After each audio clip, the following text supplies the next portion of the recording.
Welcome everyone. We'll get started momentarily. We just hit the broadcast button and just went live here for the Managed Methods webinar. So we'll go ahead and let folks get joined in and then we'll get underway.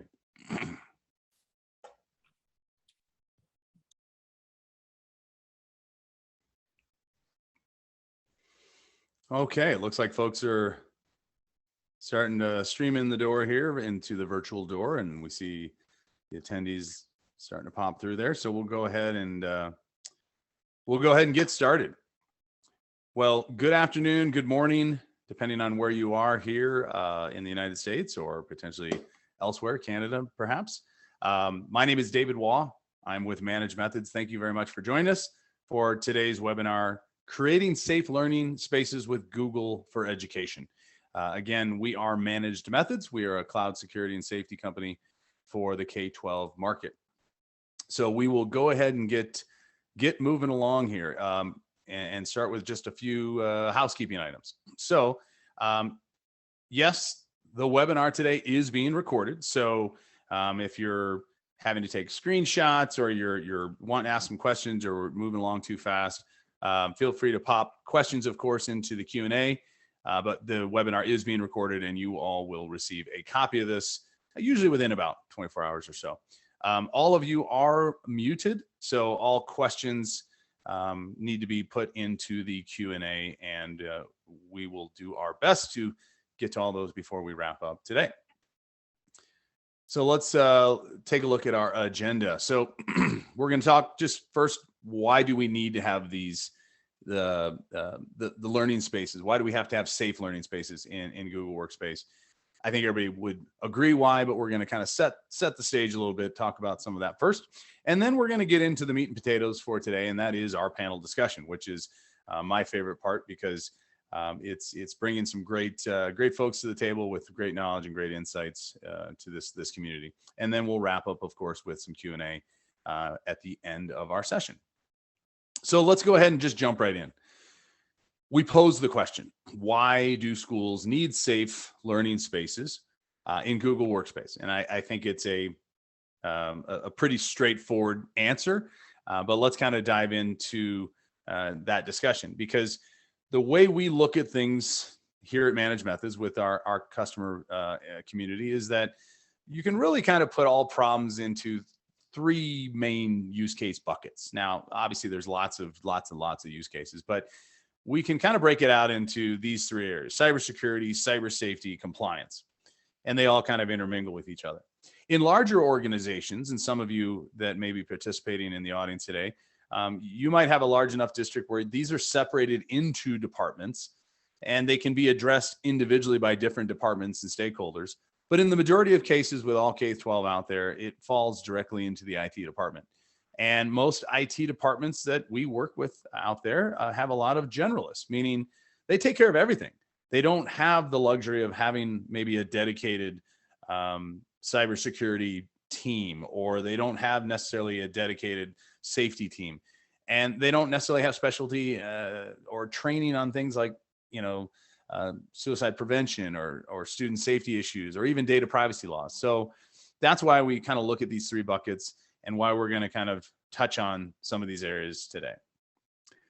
So according to Google, in data that they published late last year, 170 million students and educators worldwide now are using Google Workspace.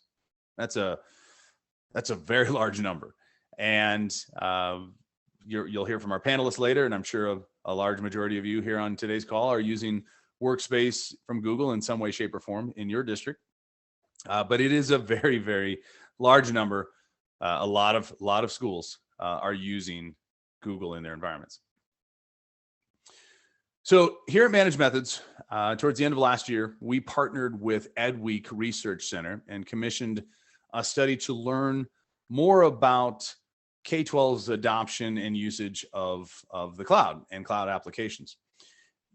94% of district ed tech decision makers and ed tech influencers reported having moved at least some portion of their environments into the cloud, of their IT systems into cloud-based environments.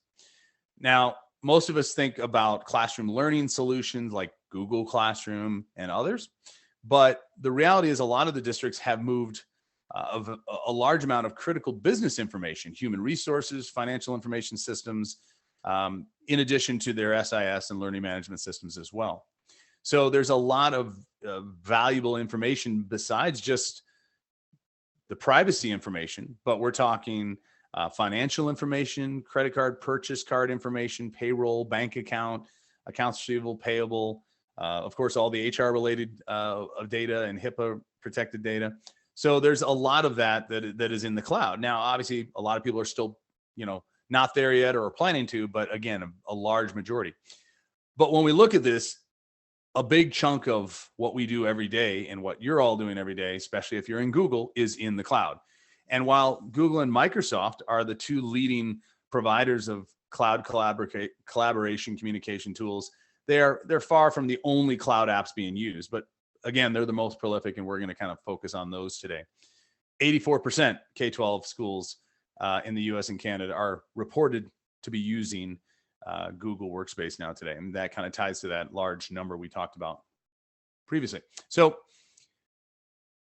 in that same study, though, as we look through it, we talked to the district leaders, and what you don't know can hurt you, because we found that 60% of the survey respondents and the district leaders were quite confident in the privacy and security of the data they had stored in the cloud.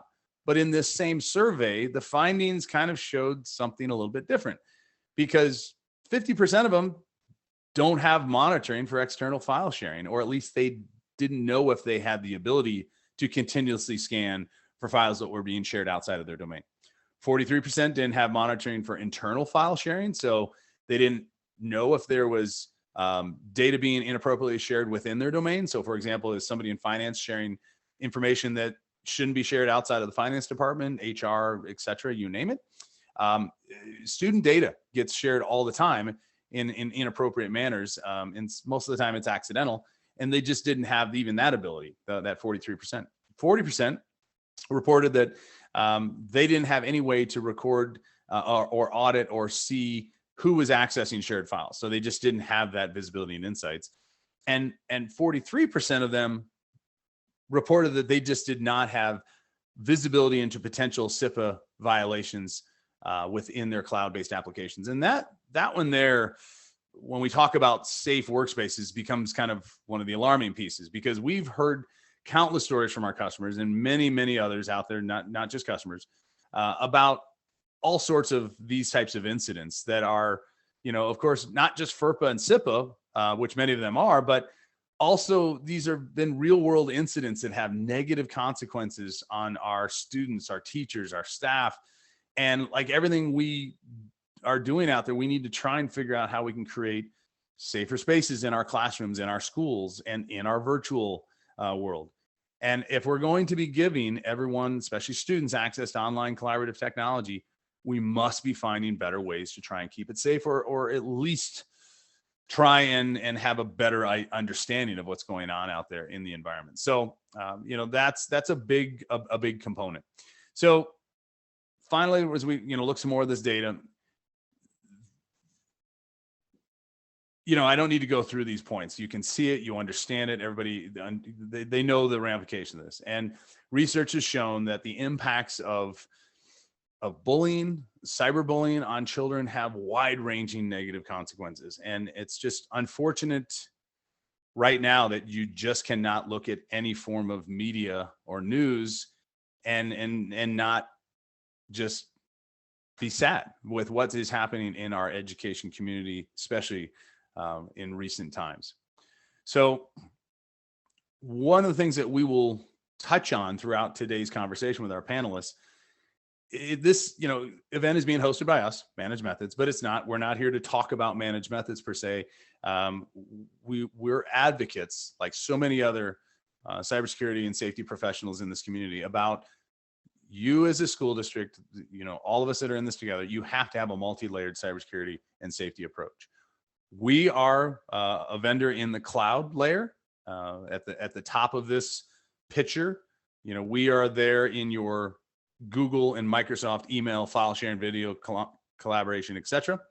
but there's all these other layers too that must be addressed. So we're not by any means in today's conversation trying to advocate that, oh, there's a one-all be-all solution for this. No, and I think our panelists will share that as we get going.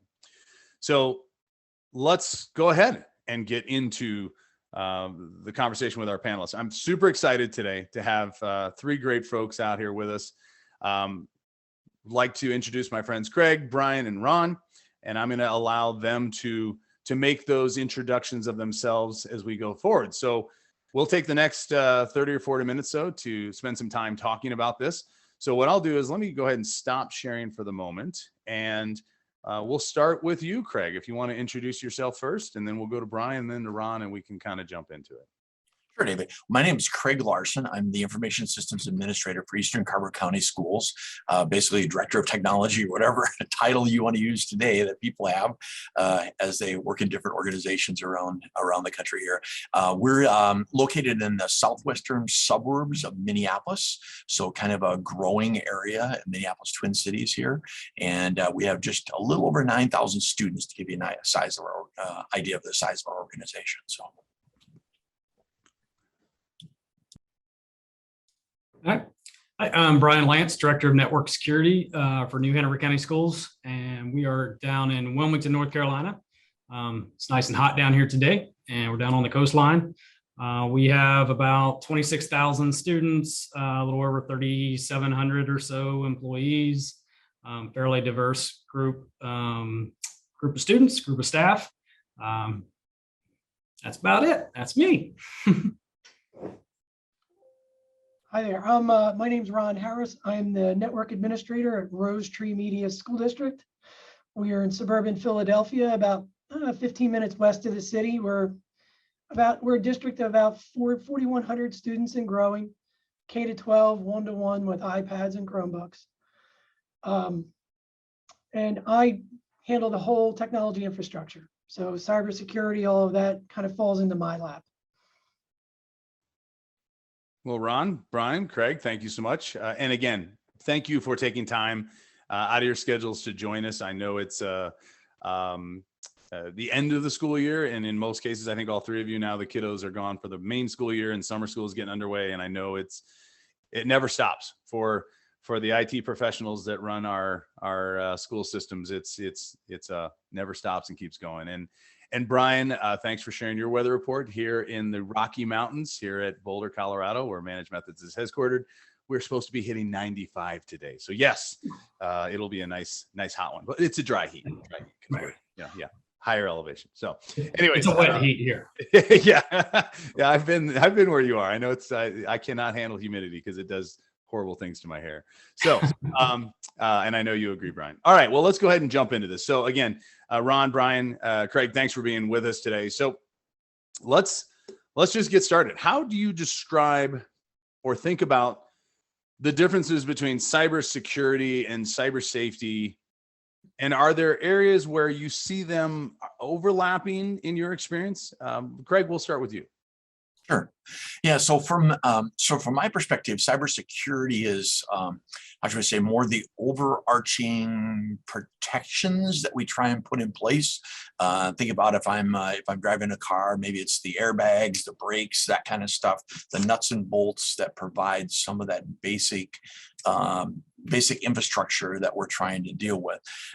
Where cyber safety is, okay, how do I effectively use all this technology? How do I effectively use this thing called the internet that's out there? How do I safely work in email? How do I know what's good and bad coming at me, and trying to understand the differences between those? So we do a lot of things around on the cyber safety thing. We'll talk about stuff later that we might have put in place, or including training of students, even starting out with our youngest learners about what is cyber safety in our environment here. So that's kind of where I'm at. So. Well, thanks, Craig. Ron, how about you go next? I think I think what Craig said, I completely agree with him with what he said there. We're in kind of like a time where these two things are blending, and it is difficult. Cybersecurity, of course, we approach from an insurance standpoint, from a protection standpoint, this is our barrier, these are our walls, this is what we're going to try and do to protect ourselves. But then there's a safety thing there too. And the internet, we know, is kind of a free-for-all out there. So it's really hard to kind of control things. So we need to educate people and students in particular on how to be safe out there. And utilizing tools like managed methods help to give us the visibility we need to see how these accounts are being used and what those accounts have access to. So I can see where these two are blending together with tools and visibility that managed methods will give us. Brian, go right ahead. Excuse me. So I often try to explain things often to kindergartners, clear to our superintendent. And the best way I kind of explain cybersecurity versus cyber safety is cybersecurity is very much that umbrella that protects you from the rain. We're doing our best. We set policies and procedures and put devices in place to protect you from the rain. Cyber safety is often more on the end user standpoint, which is great. You put a rain jacket on, you put your rain boots on, maybe you won't get any rain from the side or from the puddles. You're kind of protecting yourself on top of the cybersecurity that the district is providing. And then we have the challenge of, being K-12 when we got kids that don't necessarily know they should put a rain jacket or boots on and could care less about an umbrella and would love to run around in the rain and jump in puddles and swing off monkey bars during lightning storms.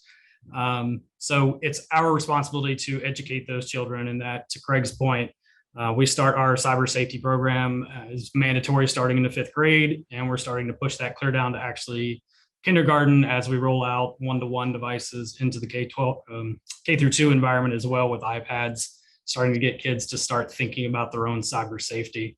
While on top of that, obviously, we're providing all that cybersecurity at the top level as well. Thanks. I like your analogy there. And did you put superintendents and kindergartners in the same bucket? I absolutely did.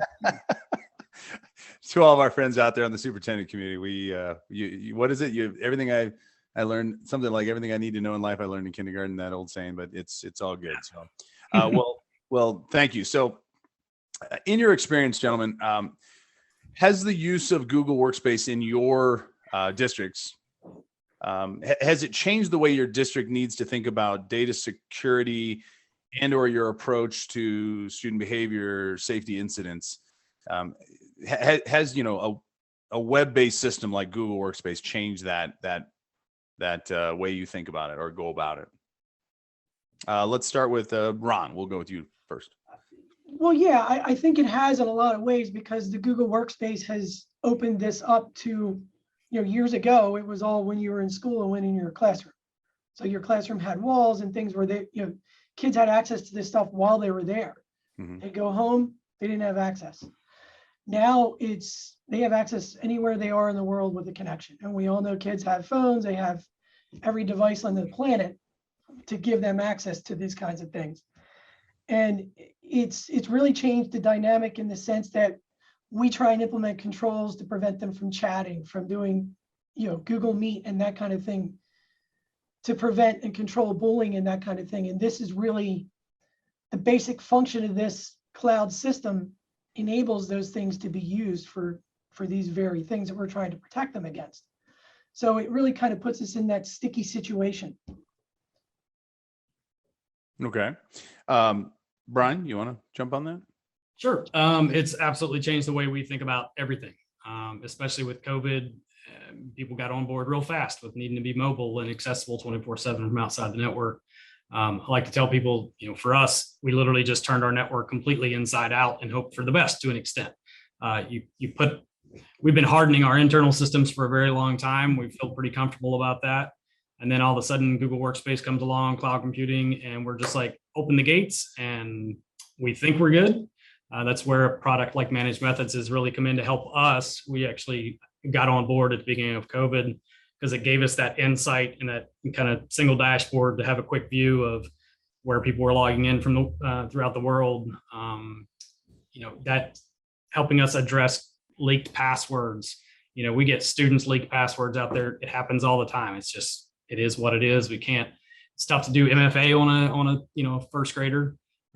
but there are bad actors out there that love to have that username and password because then they can use it to spam out and maybe infiltrate Google Classroom and meetings and all sorts of things. So this just completely changed our outlook on how we manage things, as well as it's putting all that trust that we have into Google, into Microsoft, that they are doing their part to protect, which they do a very good job of. But it's a trust but verify for me. Managed Methods gives me that access to know and see firsthand what's happening. Thanks, Brian. Craig, you want to chime in? Yeah, I like what Brian and Ron both said there, and Brian, you're right in the fact that it's really don't trust a whole lot, but verify everything you know that it's actually happening correctly out there. And that's really where we've used Managed Methods a lot ourselves, even in verifying that what kind of tools are students using at the right time or wrong time. These are acceptable tools, unacceptable tools, and trying to manage that process. So yeah, Google Workspace has totally changed how we have things. As Ron said, it used to be inside the walls, and now it's everywhere all the time, 24/7. So yeah, I mean, part of the beauty is part of the problem, and it's that it's so easy. It's I love working in it because I can access it from any device, any place, anytime, long as I can get to the internet and get my credentials and tools. Craig, you're referring to like browser extensions or third-party apps that people install on Chromebooks or other devices that are coming into your Google environment. So thanks. So let's kind of go to the next question here. So from a security standpoint, though, what types of settings do you have configured in your Google Workspace that you would consider critical for data security in your district? You've talked about how you use our platform, but for example, are we talking password management where you're forcing, password changes every 30, 60, 90, 120 days, two-step verification, MFA, maybe internal, external sharing rules, different OU structures. So maybe share for our audience, and we'll start with you, Brian, and what kind of settings maybe or stance have you taken within Google Workspace on some of those areas? Yeah, this could be a 2-hour webinar in itself of just my answers, I'm sure. But I'll hit on some of the most impactful things. And the most impactful, probably right off the bat, is enforcing two-step verification on staff members, all of our central office teachers, admin staff. That is mandatory. It was, realistically took us about a year to get that rolled out and get adoption rates up and that sort of thing. And there were some challenges in that, but I promise anyone that's looking toward that task, it's possible. The way we have our OU structure split out, we can enforce two-step verification on just staff. We can not enforce it on students. We have our OU staff set up elementary school, middle school, and high school. We allow middle school and high school to turn on two-step. We encourage it. We don't have it turned on for the youngins. That would be a nightmare for teachers to manage. But we do encourage it for students and middle and high school students. And we encourage password changes and that sort of thing. That's the biggest thing for us.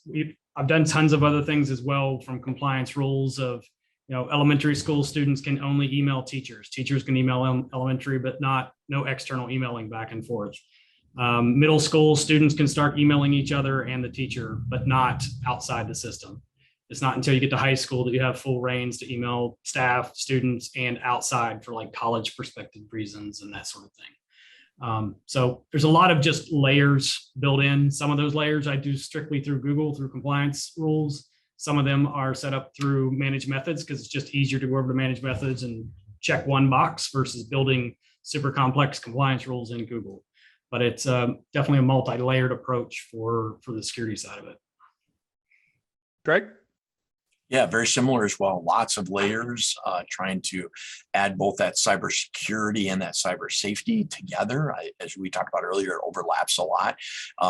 One of the two-factor authentication for staff is like a must-have. That's got to do to make that in place. The other factor that we have in place, which really is around safety for the younger learners, is, as we said, we've modified, and Brian said too, that we've limited in regards to what students have access to. So whether it's applications, they can't install any plugins in their environment at all. Then as we talk about sharing documents or getting a document shared with them is restricted as depending on the grade levels, emailing in and out as well, just all those things that help on the cyber safety side of things for students. So yeah, that's some of the key things are. Okay. Ron? Yeah, I mean, what Brian and Craig said is a lot of the same things we're doing. It's multi-tiered. We two-factor authentication, we have enabled for all staff. Putting that down for students is really, really difficult. If anything, we may consider it for high school students because most of those kids do have phones. But we still feel that would be tricky to kind of do. We encourage kids to set their own passwords, but systemically we're not forcing them. And that's always been the challenge with students and their passwords because they all sync to central directories. And if you're using like an Active Directory infrastructure to create their Google accounts and they change their Google password, syncing it back to Active Directory can be tricky. But so those are some of the things that we've been kind of working on, but the kind of just, the managed methods has been a terrific tool for us because we have geographical login blocks. So we only allow logins for those accounts from within the United States. So if their passwords are compromised and someone's trying to log in from Pakistan, it's going to disable the account. And that, we never had any visibility like that before. And that has been really kind of eye-opening what we've seen and how our passwords have been compromised and how they get filtered out there. Well, and Ron, you most recently, you and I were together at a conference in Pennsylvania together, month and a half, 2 months ago. And you sat in on a presentation I gave talking about just 10 simple ways to secure Google and Microsoft areas and whatnot. And you saw that what was the very first question that I asked the audience? And in a room of 70 some odd people, there was less than 20% people raising their hands for something as simple as, do you have any kind of password management protocols and or methods or policies? So I know it may sound silly, and we talked about this yesterday when we were all together, that things like passwords are a simple thing that people just sometimes overlook. And I know it's hard, especially when we talk about like two-factor MFA with the kiddos, but definitely within the staff world, and all of you that are on this call from on the staff side, we got to keep remembering the basics. So, all right, well, thanks, gentlemen. Let's jump to some other topics here. So, what are some of the more common data security risks you're seeing that impact your Google Workspace environment on a day-to-day basis? We've talked through some of the examples before. Whether it be insider risk, which we see a lot across our customer base, where people are improperly sharing or sending files that contain person identifiable information like social security numbers or IEPs or credit cards. We see procurement cards getting passed freely around inside of schools. Maybe it's phishing, maybe it's account takeovers. What do you gentlemen see as some of the more common data security risks you deal with on a day-to-day basis? And definitely, feel free to share some stories. So Craig, we'll go with you in our round robin here. Sure. I mean, one of the biggest things, as you've already pointed out, is the PPI data on staff, and trying to make sure that social security numbers are not passed out. We don't keep social security numbers of students, of course, but staff and other related things to that getting passed around, credit card information being out, and student data as well, potentially being shared out or released, being sent via an email when it shouldn't be sent via an open email. We use secure email for those kinds of things. Giving the visibility into that is one of the biggest things that's out there. The other thing that we've noticed a tremendous amount of hits again lately here is around impersonation phishing, where email blasts through and says, hey, I'm superintendent so-and-so, open this link. And how do you manage those and control those, and trying to get them out of people's hands before they open them, protecting the links and so forth as well. That's probably a couple little handfuls or a couple things. Sorry, I was trying to hit my mute button. Ron, you're next up. Yeah. And then- So, kind of just the same kind of things for us, David. I remember when I attended your session at the conference last month, one of the questions you had asked was, what season is it? And it was tax season. And he said, any of you have any idea how many of your teachers or staff members have their actual tax returns in your email system? So I started to think about it, and I looked, and I came across 15 teachers that had their full PDF of their tax return in their email. You were That mad at was- me too. Yeah, I was, but again, I would never have known that. And I was very surprised to see that, even for people who are cabinet level, who are doing this. And it is really tricky. And then kind of adding into that, these phishing attacks that Craig had mentioned, we're getting a lot of those impersonation phishing attacks as well. And having this tool gives us the visibility, but we always run into that challenge. Well, how else do people want us to transmit this data if it's not via email? Because it's just so intuitive to just send it. So that's been the tricky part. And it's really amazing how much people are willing to share down to their social security number and driver's license number in an email. Well, and yeah, and again, Yeah. I remember because you came up to my our Yeah. booth afterwards, and you're like, I went and looked at this, and you told again, it's amazing how many people will use their district Google Workspace area or their Microsoft workspace area, especially OneDrive and SharePoint, for example, in Microsoft, and Drive and shared drives, how they will use school issued technology, especially file sharing, file storage, as their own personal storage ground. And Yep. just like you said, the tax information's there, or personal information, or how many times, Brian, I know we've talked about this, where you've come across sensitive information about people's like mortgage or loan applications, and it's got all this personal identifiable information. So speaking of that, Brian, I cut you off. Your turn to answer that question. You're good. It's very much the same as Craig and Ron. It's shocking to me how many people in today's day and age still continue to email themselves. Same thing with tax season. I can tell you the day after all of our staff get their hard copies of their W-2s, the very next day they're scanning them to their email. So boom, I get alerted. Managed Methods looks like a Christmas tree, just bing, bing, bing, bing, bing going off. And a lot of that is just using Managed Methods, not only stop that, but also using that to educate how often it's happening.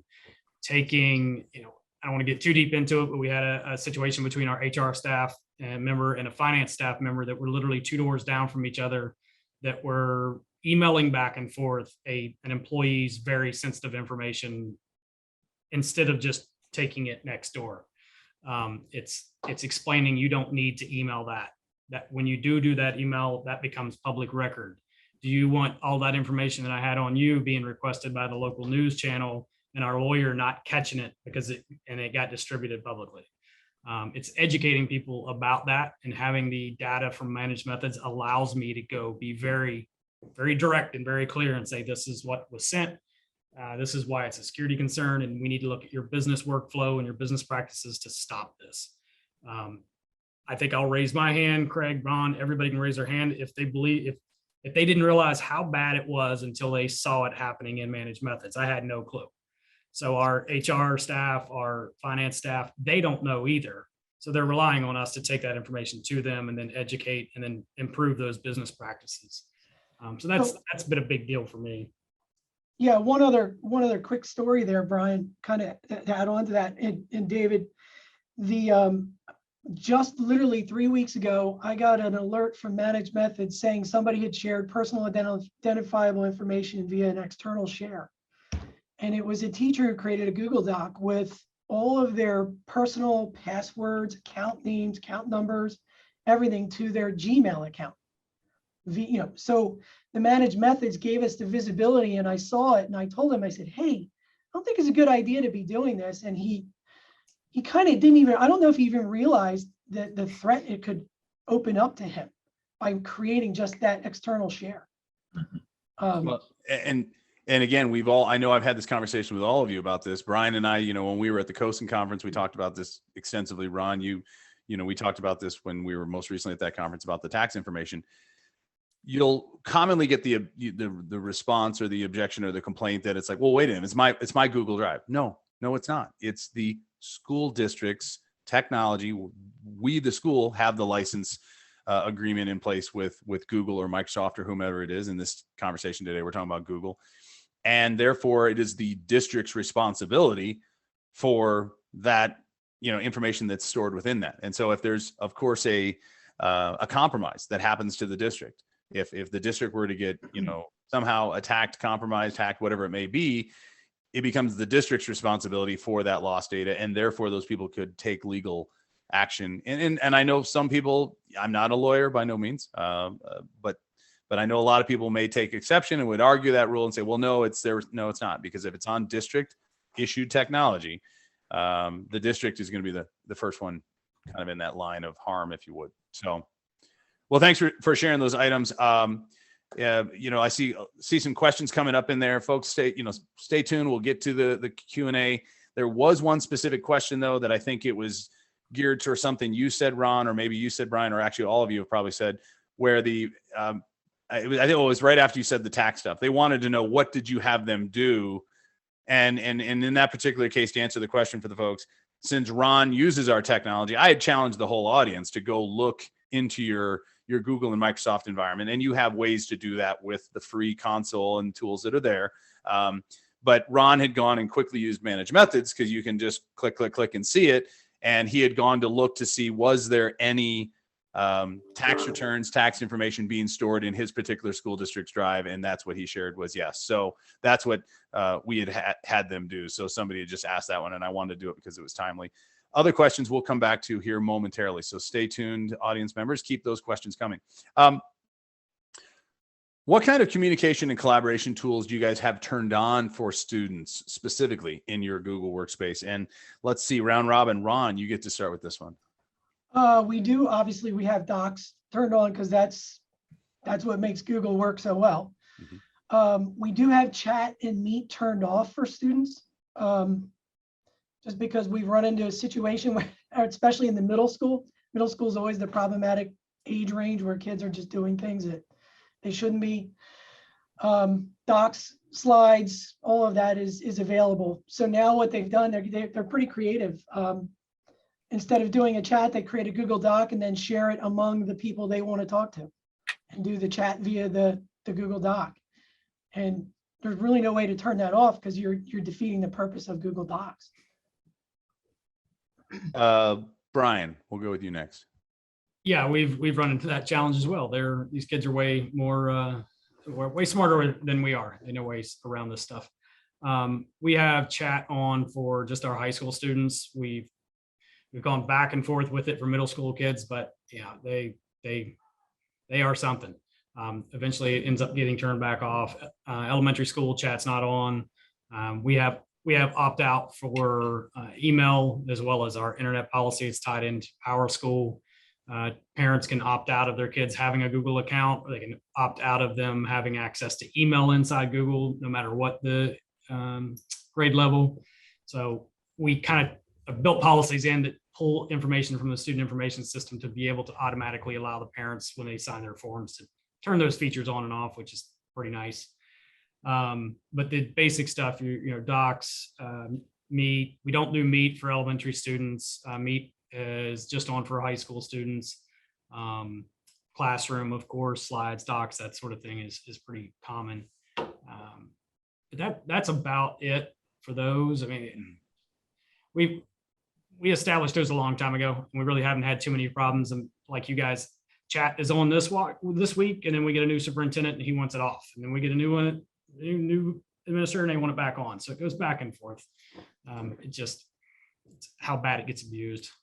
Yeah, we actually had a district that is a customer of ours that uses our product, and they let us know that we used your product to turn it on in a safe manner, since we were monitoring what was happening in their environment. But then they said your product also helped us justify why we were going to turn it off for the middle school. and they had some complaints from parents and some staff members, but they were able to show and justify that. Craig, what do you think on this? Yeah, it's a very similar situation. We do have chat turned on for middle school and high school at this point in time. And we have Google Meets turned on for everybody, but students can only participate.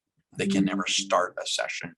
And then, of course, Google Classroom is a big thing for us as well in regards to the infrastructure in that environment.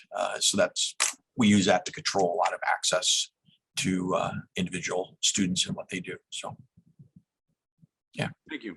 So I'm going to jump in with some audience participation here. I love that our audience members are helping answer each other's questions, which is good. But this is one that I think would be applicable for all of you right now, and then we'll keep going. Where somebody asked, the question was, it's from Andrew. It says, I can say that we have that issue here. This was going back to referring to people storing personal stuff in the school's technology. What's the best way to go up to someone or to make a policy to tell them, hey, don't be putting PCI and personal stuff and all that stuff in email? What, Brian, you had kind of talked about this earlier in the webinar with dealing with, I think, like the HR and employment type of material. How did you go about this? Or did you just confront them directly, or did you set up a policy and send it out like a memo to everyone? Well, what I do is I print it out and then I meet them in the parking lot and offer to sell it back to them. It's normally a real quick way to get your point across. Disclaimer, Managed Methods does not condone that kind of behavior. That's not part of our product. And I promise you that's a joke. The first thing is to confront them and explain, hey, this is the potential of, this stuff is archived by law. We have to archive this information. It may be sitting on our archive servers for 20 years. Somebody could request this information 10 years from now, or if our data got compromised, it's sitting there. It's free for the taking. You don't want that. And explaining it to them. On a grander scale, when I'm dealing with HR or finance or other departments or principals, often what happens, they'll say, hey, I've got this information. This is happening. You may not be aware. Do you have some time for a meeting? And I sit them down. I show them the data and I say, do you know why this is here? And more often than not, what ends up happening is, well, we've been using that form since 2001 and nobody removed the line item that said, put your social security number in. And I'm like, well, what are you using the social security number for? Well, we don't really use it for anything. We don't need that information. We already got it in our system. But nobody went back and cleaned these forms up. Nobody went back and looked at their workflow and their policies and procedures to strip that kind of stuff out that 20, 30 years ago, honestly, wasn't that much of a concern. Back when we were walking around with social security numbers on a card that nobody ever saw, it wasn't that big a deal. But now it's free flowing in all sorts of systems. And it's just a matter of sitting down and, again, educating and looking at new business flows, cleaning up documentation, making sure that people know we don't need to request the social security number of somebody that we already have that in the system on the back end. They don't need to write that. I'm sitting here with an evaluation form that my HR still has social security number on top right of the form, and that form was updated in 2018. It's like, come on, we don't need that. This is a handwritten form. I printed it out. I'm going to take it down and hand it to you in the finance. You don't need that. They're an employee. I just did an evaluation on it. So it's having those kind of conversations and just being blunt and honest with them, and then saying, you can try to fix it yourself, or here's what I'm going to do with a solution like Managed Methods. I'm just going to block it and you're not going to be able to do it anymore. So then you're going to have to figure out a new business process. Craig, you want to jump on that one too? I totally agree with Brian there. That's the value. You mean meet him in the parking lot and show? Well, yeah. We usually do it somewhere else, but but yeah, I mean, that's the number one thing is the visibility. We already talked about this before. What's going on to have to be able to see that. So we had a similar situation as Brian talked about. We noticed, why is this PPI data showing up on this particular information? Oh, because it's a form that's been out there forever. So how do we change that form to get that removed on there to improve our business processes? For sure has been a big thing. And then the other thing, back to individuals are storing data and so forth in their environment, is the number one thing I say is, you realize we're a public entity. So anybody can request anything. We have some protections, in place in regards to what we share, but it's out there and I don't want it there. You don't want it there. So let's fix it. So. That's what we work for. Ron, what's your thoughts on that? Yeah, I mean, the biggest issue, the challenge we have is I'm the one guy kind of looking into this system, and you know, my approach has been basically to contact people individually. I've been here a long time, so I personally know a lot of these people. And when I just say to them, hey, you know, this is in here and these are the risks. And then they're like, they kind of get that wow moment, like, and you know, you don't want to create a panic or a fear in people, but it does speak to a larger issue that organizationally we need to start to kind of be a little more aware about making people aware of the risks and why sending this information this way is a problem. To Brian's point, I guarantee you our HR department has not updated their forms to remove a social security number. Sure as I stand here, I know they haven't. So those are the kinds of challenges that we run into, but having this visibility helps to give a lot of credence to what we're trying to say, to build that awareness. And that's been the challenge, is just kind of, I know it sounds weird, kind of waking people up to why this is something we need to address. You know, because I don't think a lot of people, even at the administrative level and cabinet level and decision-making level, they're not thinking about it in that term. You know, not thinking about the security risk that presents. Yeah. And Ron, you going back to the presentation I gave, as a disclaimer out there, and this is, you know, part of the challenges we face every day, is that, remember, the community, the education community, our family out there, our team, education, it's always been ingrained to be free, open communication, collaborate. And sometimes, you know, tech change is hard. And Google still, while it's not new to most of us, it still is hard sometimes for people to realize. And I think all of you would agree that many times when you just simply present it to somebody and explain why, you know, you can't do it this way and this is why, then okay, I get it. You know, and we know that for probably the vast majority of some of these situations where we're talking about, they are accidents. They were not intended to do that, but we have to, of course, train them. Now, Brian, I know you talked about some scenarios that seem to be keep repeated, but that's where we want to get the invention, and I want to patent it where it sends a shock through the keyboard and the mouse immediately, and then there's a warning message and alarm bells go. Yes, we'll work on that one together. Gentlemen, I want to transition now as we kind of wrap up here. We've talked about a lot of different types of, when we talk about safety, we're talking about, you know, keeping the bad guys out and trying to protect our data and our information, but we're also trying to, you know, create a safe place in the human aspect, the social and emotional wellness of everybody, staff and students who interact with the technology that we support them on every day. And, you know, we here at Managed Methods, we say cyber safety a lot instead of just student safety, because we believe it's for everyone that's using our technology. But specifically, if we look at the kiddos in your districts or your area, first and foremost, are you monitoring student safety risks in Google Workspace? And if so, has your district's incident response processes changed in any way because of that monitoring? Meaning, you know, once you had the visibility, whether it be through us or other means, you know, so one, are you monitoring it? And then if so, what was the district's response process? Has it changed in any way? And feel free to, you know, share examples too of maybe some behavioral or student safety risks that you would come across in your Google Workspace, if you're monitoring it, that may have prompted some of these changes. Let's go, Craig. We'll have you take us home on this one. Sure. So, so it's a fine line that exists out there, I guess I'll call it, in this world. In Minnesota, we recently had a new law that was passed around data student privacy, and there's more limitations around what we can proactively do. At the same time, there's bullying laws that talk about we must protect students from bullying. And then we have FERPA and CIPA as well that we must follow in that role as well.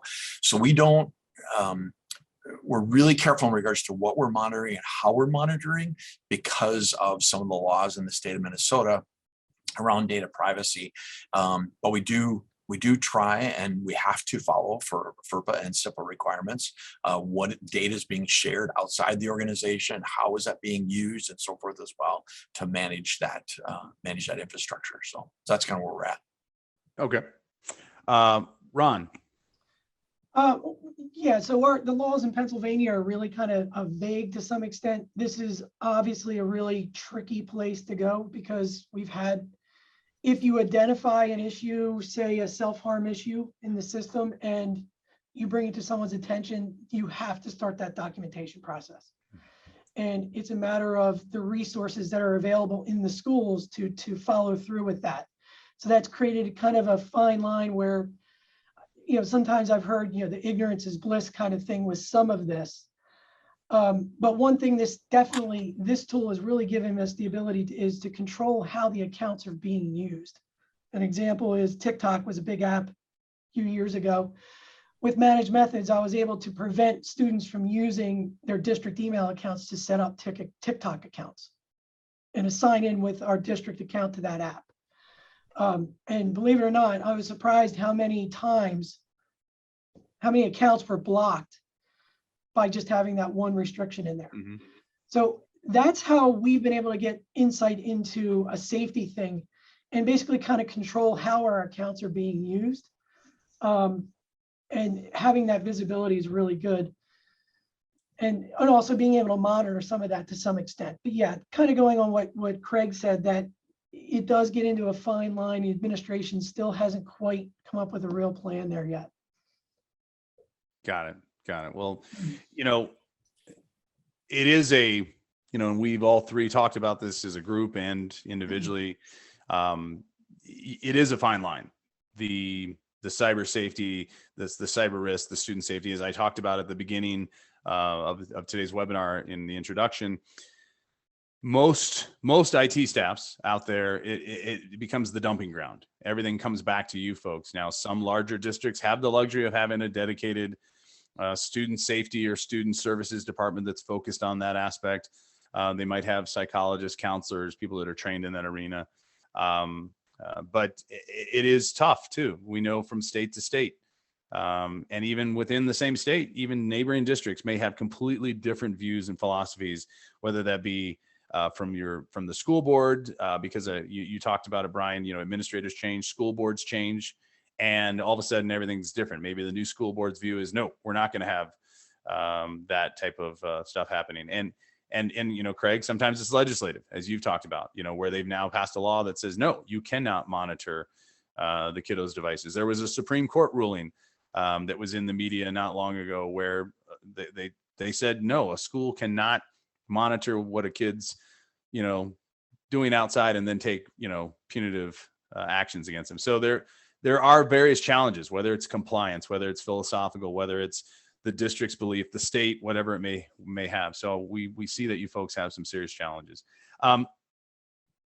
Last question I will throw out there, and it can be just all three real quick. Yes, no.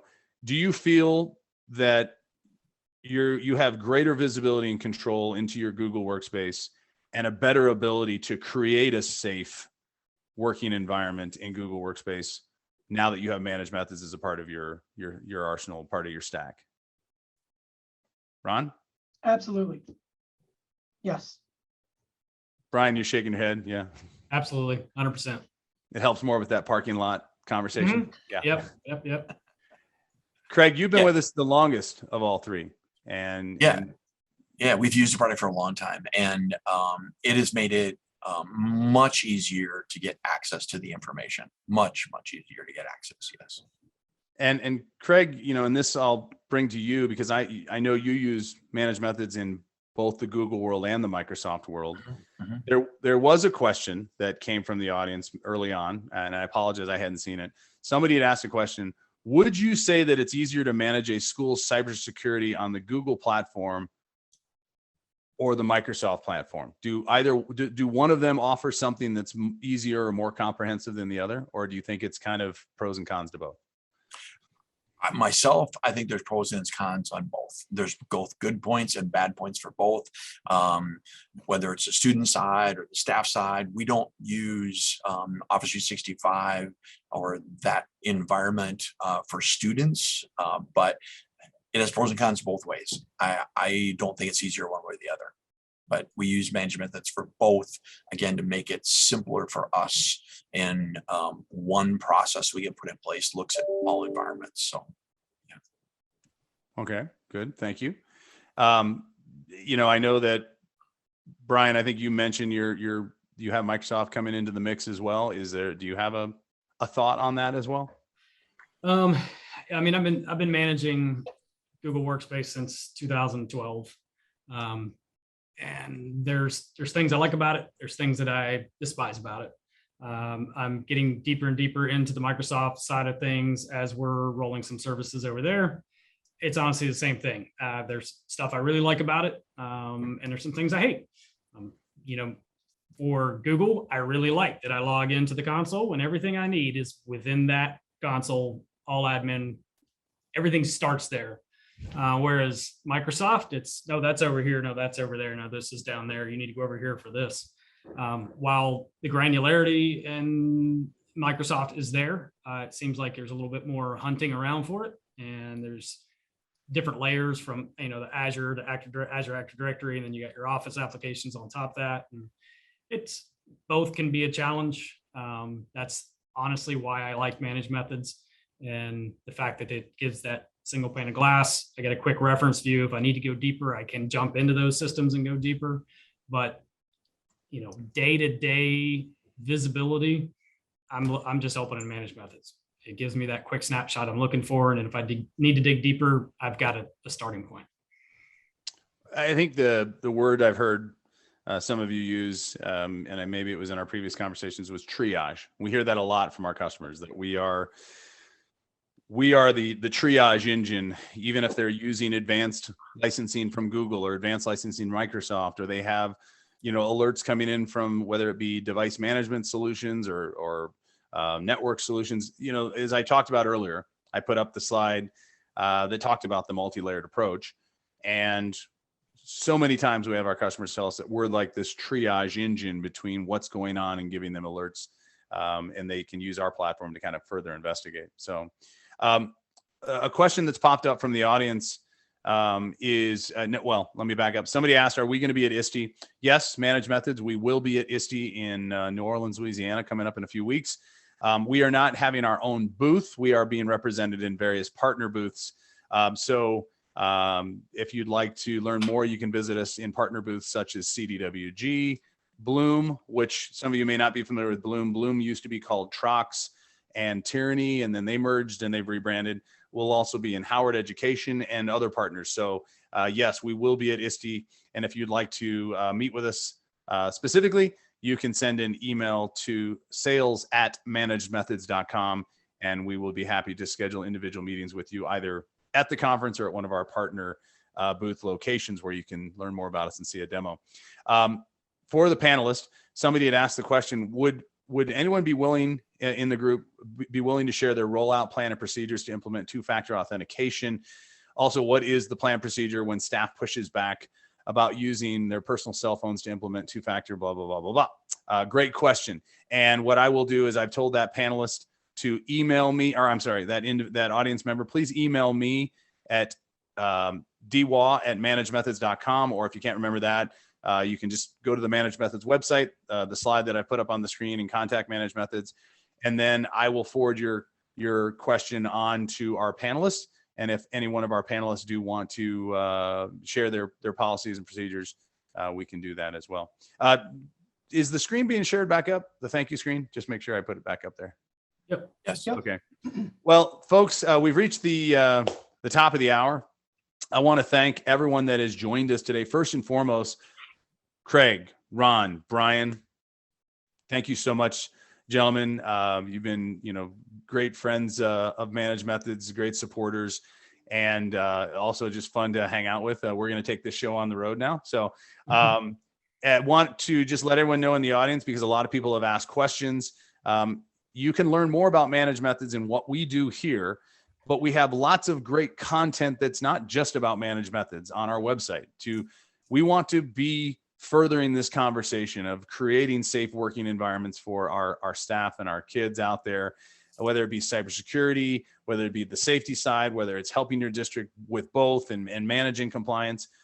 We want to help. And so if you want to learn more about managed methods, if you want to learn a lot about some of these great topics, see previous webinars from the past, or if you'd like to get greater visibility and control into your environment, feel free to sign up for a free risk audit, a free trial of our platform, and there's a link there. Remember, everyone, a copy of today's presentation, the recording, will be sent out to all of you within the next 24 to 48 hours. And with that said, I want to, again, thank Ron, Craig, Brian. Thank you so much for being here today. I appreciate it. And thank everyone else, the audience members that took time out of the schedule today on this Thursday. So I wish everyone a safe, happy, and productive rest of the week. For all of you out there that are fathers, coming up, happy Father's Day weekend. And with that said, Craig, Ron, Brian, Thank you all. we'll sign off. Thank you very much. Bye. See you in the parking Okay, lot. guys.